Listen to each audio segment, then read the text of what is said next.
స్వచ్ఛమైన నాణ్యమైన గౌదర్పార్ పూజా ఉత్పత్తులు www.gaudarpar.com ద్వారా ఆన్లైన్ లో ఆర్డర్ చేయండి. మీ ఇంటిని దేవాలయంగా మార్చుకోండి.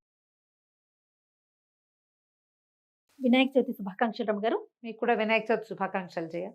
సుమన్ టీవీ ప్రేక్షకులందరికీ వినాయక చవితి శుభాకాంక్షలు. ప్రతి సంవత్సరం జరుపుకునేదే వినాయక చవితి తొలి పండుగ.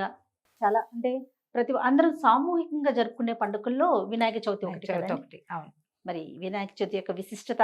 చవితి పండగ ప్రత్యేకంగా తర్వాత ఈ మాసం అంతా శూన్య మాసంగా చెప్పుకుంటాం.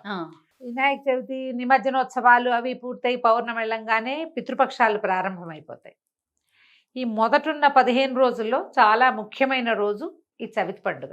మామూలుగా చవితి దేనికి పనికిరాదు, ఏ వ్యవహారానికి చవితి నాడు ఏం చేయకూడదు. కానీ మనకి 2 చవితులు విశేషంగా చేస్తాం మనం. ఒకటి నాగుల చవితి చేసుకుంటాం. ఓకే, నాగుల చవితి కొంతమంది చేస్తారు, కొంతమంది చేయరు, అలవాటు ఉంది లేదు. వినాయక చవితి సార్వజనీన పండుగ, అందరూ చేసుకుంటారు. భారతదేశంలో అన్ని ప్రాంతాల్లోనూ గణేష్ చతుర్థి విశేషంగా చేస్తారు. ప్రత్యేకించి ఇదేంటంటే సామూహికంగా 10 రోజుల పాటు 9 పూర్తి రాత్రులు జనమంతా కుల మత విచక్షణ లేకుండా ప్రతి వాళ్ళు పాల్గొనే ఉత్సవాలు ఈ గణపతి ఉత్సవాలు. ఆద్యమైన దేవుడు, మొదటి దేవుడు, పంటల దేవుడు, సస్యదేవుడు అని చెప్తారు గణపతిని. ఈ భాద్రపద శుద్ధ చతుర్థి నాడే ఈయనని పార్వతీదేవి తయారు చేసి పెట్టిందని, ఆయనకి ప్రాణం పోసి ఆయన శిరస్సుని భర్త చెనిగితే మళ్ళీ ఏనుగు శిరస్సుని పెట్టి కుమారుడిగా భావించి తనతోటి ఉంచుకుందని చెప్తారు. అయితే తర్వాత కాలంలో ఈ విఘ్నాలకి ఒకడు అధిపతిగా ఉండటం, దేవగణాలకి అధ్యక్షుడుగా ఉండటం, ఇలాంటి మాటలు వచ్చినప్పుడు విఘ్నాలకి అధిపతిగా గణపతిని, రెండో కుమారుణ్ణి దేవగణాధ్యక్షుడుగాను సర్వసైన్యాధ్యక్షుడుగాను చేశారని చెప్తారు. ఈ గణపతిని పూజించటం వల్ల గణపతి ఆరాధన చాలా విశేషమైంది, ప్రత్యేకమైంది. అది చిన్న లెవెల్ నుంచి పెద్ద లెవెల్ వరకు చేసుకోవచ్చు. గణపతిని సాధారణ ఆరాధన హరిద్రా గణపతి పూజ ఒకటి చెప్తాం. మొట్టమొదట పసుపు ముద్ద ఒక బింబం చేసి ఆ బింబంలోకి గణపతిని ఆహ్వానం చేస్తాం. ఓకే, ప్రతి పూజకి మొదటి పూజ గణపతిదే. ఈయనకి ప్రతిమా విశేషం ఏం అక్కర్లా. హరిద్రా బింబంలోకి ఆయన్ని పిలిచి ఆవాహన చేసుకుంటాం. అమ్మ పూజ అయ్యేదాకా నాయన స్థిరంగా ఉండు, ఇక్కడే ఉండు, పూజ పాడు కాకుండా చూసుకో పక్కన అని చెప్పి ఆయనని తీసుకొచ్చుకుంటాం, మళ్ళీ పంపిస్తాం కూడా. అయితే ఇప్పుడు ఈ చతుర్థి నాడు ప్రత్యేకంగా మట్టి గణపతిని పూజిస్తే చాలా మంచిది, విశేషమైన సేవగా చెప్పబడుతుంది. మనం ఎంత పెద్ద గణపతిని పెట్టుకున్నాము అనేది అసలు లెక్కే కాదు, ఎంత శ్రద్ధగా చేసామనేదే లెక్క. ఎవరెవరి శక్తి అనుసారం వాళ్ళు చిన్న లెవెల్లో కూడా మనం ఈ పూజ చేసుకోవచ్చు. గణపతికి కావాల్సింది ఆరాధన ముఖ్యం.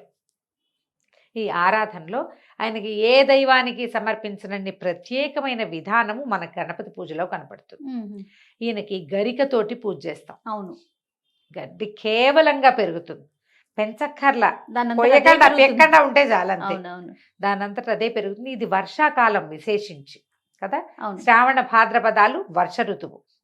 శ్రావణంలో అప్పుడే వానలు ఆషాఢం చివర్లో మొదలవుతాయి. శ్రావణంలో బాగా వానలు పడి ఈ భాద్రపదం నాటికి విశేషించి గరిక పెరుగుతుంది.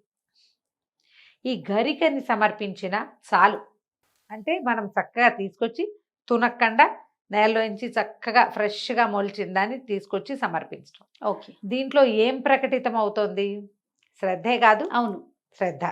దీంతో పాటుగా ఏకవింశతి పత్ర పూజ అనేది ఒక ప్రత్యేకంగా చెప్పబడుతుంది. 21 పత్రాలతోటి భగవంతుణ్ణి అర్చిస్తాం. ఈ గణపతిని సస్యదేవుడుగా చెప్తారు. ఈయన పంటలకి దేవుడు. ఆయన ఆకార విశేషమే పంటలకి ప్రతీకగా కనపడుతుంది. ఆయన చూడు ఇంత గుండ్రటి బొజ్జతోటి ఇట్లా కనిపిస్తాడు, లంబోదరుడుగా కనపడతాడు. ధాన్యపు గాదె ఆకారం.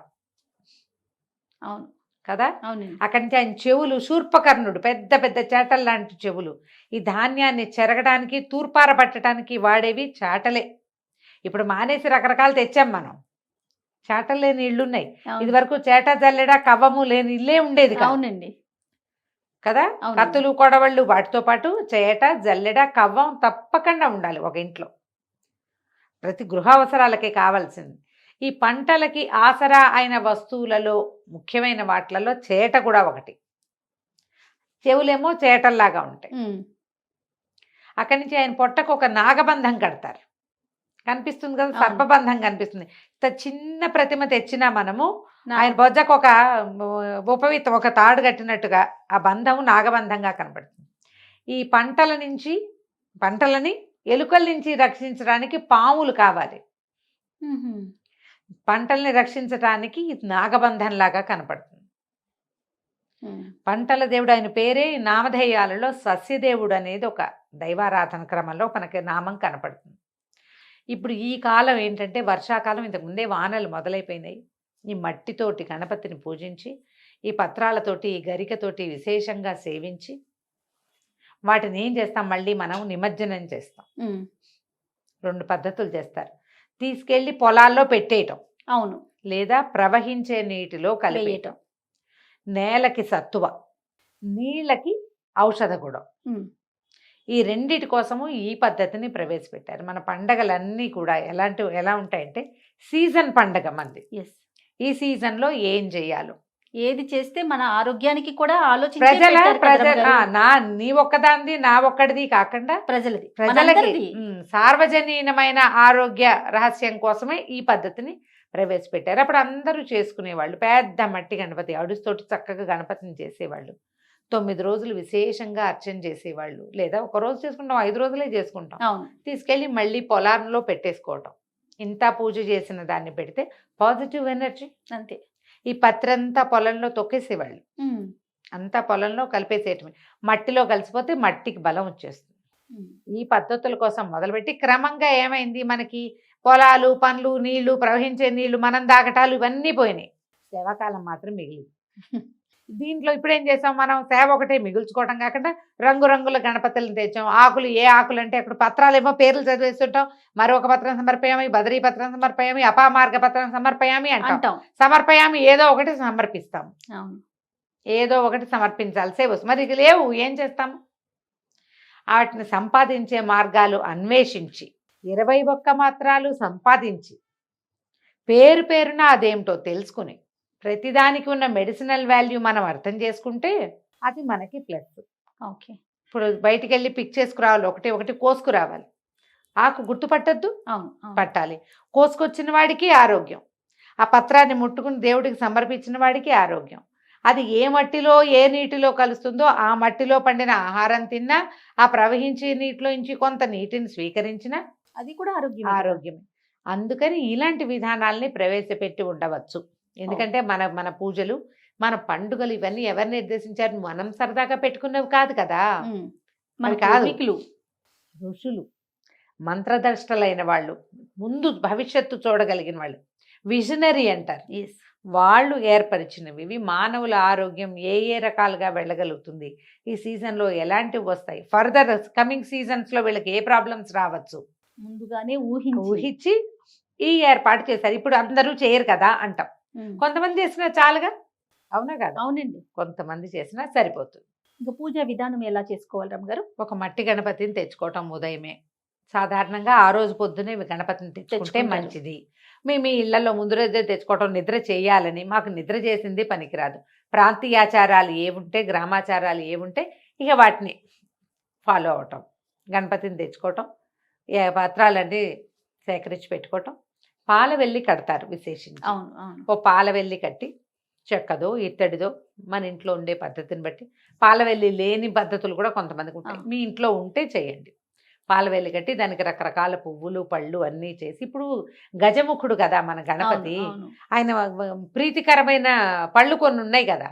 అరటిపళ్ళు ఇష్టము, కొబ్బరికాయలు ఇష్టము, వెలగపళ్ళు ఇష్టము. ఇట్లా ఈ పళ్ళన్నిటినీ వేళ్లాడదీయటం, అక్కడి నుంచి ఈయనని కూర్చోబెట్టడం. కొద్దిగా ముందు పసుపు గణపతిని చేసుకుని, ఈ గణపతి మహాగణపతి పూజ చేయబోతున్నాము, అది నిర్విఘ్నంగా పరిసమాప్తి అవటం కోసం ముందు నిన్ను పూజిస్తున్నామని గణపతినే పూజించాలి. హరిద్రాబింబంలో గణపతిని పూజేసి ఆయనకి షోడశోపచారాలు సమర్పించి ఆయన పక్కకు పెట్టి, తర్వాత మహాగణాధిపతి పూజని సంకల్పం చెప్పుకోవటం. యావచ్చక్తి ధ్యాన ఆవాహనాది షోడశోపచార పూజాం కరిష్యే అని చెప్పుకుంటాం. యావచ్చక్తి అంటే మీ ఓపికను ప్రకారం ఎన్ని రకాల పళ్ళు చూపించగలిగితే అన్ని పళ్ళు నివేదన చేయటం. నైవేద్యాలు మనం గణపతికి సాధారణంగా ఇవి ఇప్పుడు ఉడికినవి అవి పెట్టుకుంటాం. నూనెలో వేయించిన పదార్థాలు పెట్టరు. కుడుములు, ఉండ్రాళ్ళు, ఇలా లెక్క ప్రకారం ఈ ఓపిక పాల తాలికలు, ఉమ్, కొన్ని చోట్ల భక్ష్యాలు అవి చేస్తారట. వాళ్ళ మోదకాలు చేస్తారు. మీ అవకాశాన్ని బట్టి, అలవాటుని బట్టి, ఇంట్లో ఉండే విధానాన్ని బట్టి నివేదన చేయటం ఏమీ మన వల్ల కాదు. వడపప్పు, పానకం అది ఈజీ కదా, అవును అవును. అవి నివేదన చేసుకోవటము. తర్వాత ఏకవింశతి పత్ర పూజ సమర్పించడం. పూజ అయిన తర్వాత చివరికి ఏం చేయాలి? వినాయక వ్రత కల్పంలో చివరి భాగం కథాశ్రవణం, వినాయకోత్పత్తి గాథ. వినాయకుడు ఎట్లా జన్మించాడు, ఎట్లా మనకి విఘ్నాధిపతిగా అయ్యాడు, ఏ విధంగా గణపతిని స్మరిస్తే మనకి రావాల్సిన ఇబ్బందులు తొలుగుతాయి అనేది కథాక్రమంలో కనపడుతుంది. కథ మొత్తం వింటాం. ఆ కథ వినేటప్పుడు కాసిన అక్షంతలు చేతితో పుచ్చుకుని శ్రద్ధగా కథ విని చేతిలో ఉన్న అక్షతల్లో కొన్ని స్వామివారి మీద సమర్పించి కొన్ని మన తల మీద వేసుకుంటే చంద్రుడి వల్ల నీలాప నిందలు వస్తాయని, ఈ రోజున చంద్ర దర్శనం చేస్తే నీలాప నిందలు వస్తాయి, ఈ కథాక్షింతలు వేసుకున్న వాళ్ళకి నీలాప నిందలు తొలగిపోతాయని అని చెప్పి దండం పెట్టుకోవటం. ఎక్కడికైనా వెళ్ళేటప్పుడు ఏం చేసినా గణపతికి ఒక నమస్కారం చేసుకోవటం. మనం చూడు ఏ పని చేసినా మొదట గణపతి ఆయనకే కదా. ఓ పెళ్లి, వివాహాది శుభకార్యాలు ముందు ముడుపు కడతాం, మీదు కట్టి పెడతాం, గణపతిని తలుచుకుంటాం. అన్నిటికీ గణపతే కదా. ఏ పనికైనా విద్యకి వివాహే విద్యారంభే వివాహే చ ప్రవేశే నిర్గమే తథా అంటారు. ఎక్కడికైనా గృహప్రవేశం చేసేటప్పుడు, బయటకు వచ్చేటప్పుడు కూడా అక్కడ పెట్టిన గణపతిని తెచ్చుకుని బయటకు వచ్చేసేయాలంటారు.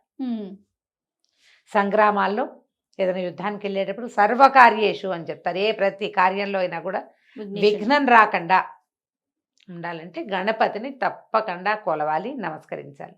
విశేషించి సేవించుకునేందుకు మనకి ఇప్పుడు అవకాశం ఉంది కాబట్టి ఈ రోజున ఉదయం కానీ సాయంకాలం కానీ మేము ఈ అవకాశాన్ని బట్టి గణపతిని ప్రతిష్ఠ చేసి పూజ చేసుకోవటం. యావత్ శక్తి 3 రోజులు ఉంచుతారా, ఒకే రోజు ఉంచుతారా మీ ఓపిక. 3 రోజులు, 5 రోజులు, 9 రోజులు, మన కావలసిన అన్ని రోజులు.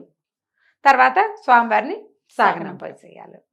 పూజా విధానం పిల్లలకి ఏంటంటే పిల్లల పుస్తకాల్లో స్వస్తికులు వేసి వినాయకుడి పీట మీద పెట్టుకోవటం, అక్కడ పెట్టడం. మరి పీట మీద పెడితే తీయలేకపోతాం కదా, పక్కన ఇంకో పీట వేసి లేదా ఒక వస్త్రం వేసి ఒక చిన్నది రవికల గుడ్డ ఏదైనా వేసి దాని మీద పిల్లల పుస్తకాలు పెట్టడం, ఒక స్వస్తికు గుర్తు వేసి నమస్కారం చేసుకుంటే పిల్లలకి విద్యాభివృద్ధి జరుగుతుంది.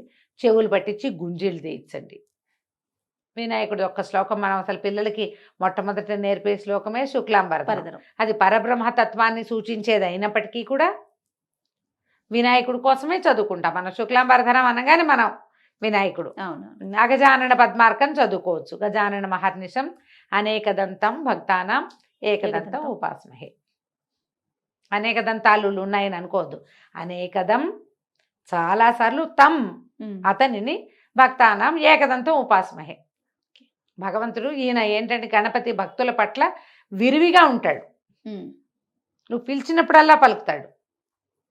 అటువంటి గణపతిని నమస్కరిస్తున్నాము అని నమస్కారం చేసేసుకుని పూజకు అందించుకోవటమే.